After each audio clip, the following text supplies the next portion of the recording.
The market absorbed an AI crash and yet resolved nothing. This is TLDR Stocks, where I compress a whole week of action into just a few minutes.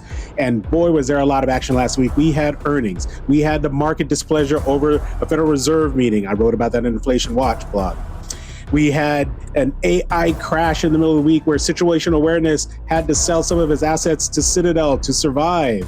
We had big time earnings in big cap tech.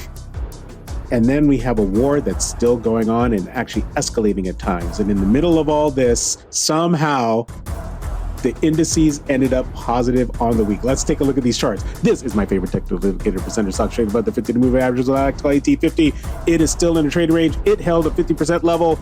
It didn't resolve anything, but at least it hung in there. That's good. S&P 500, you'd see the big swoosh down in the middle of the week. It rebounded sharply like a coiled spring, and it's actually back above its 50-day moving average, but not above that 7,500 wall.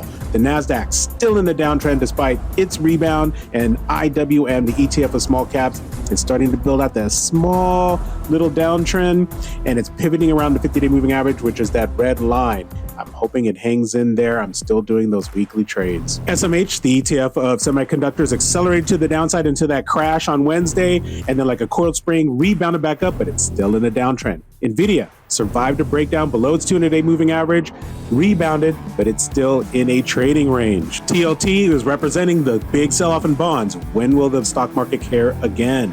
Microsoft, my big win of the week, it's finally getting some credit where credit is due, soared post-earnings as people celebrated, I guess, relief that they're not spending even more than they planned. Apple, big time sell-off, about 10% at one point, rebound a little bit. It's clinging to that 50-day moving average support. Amazon, big jump up, challenging the new all-time high after it reported earnings. And then Meta, it sold off almost 10%, I believe, post-earnings, but it's on the rebound as well. Big cap tech, swinging up and down, resolving little. I almost bought Corning after it recovered beautifully from its post-earnings crash, but we'll see what happens this coming week. Vertiv did crash post-earnings.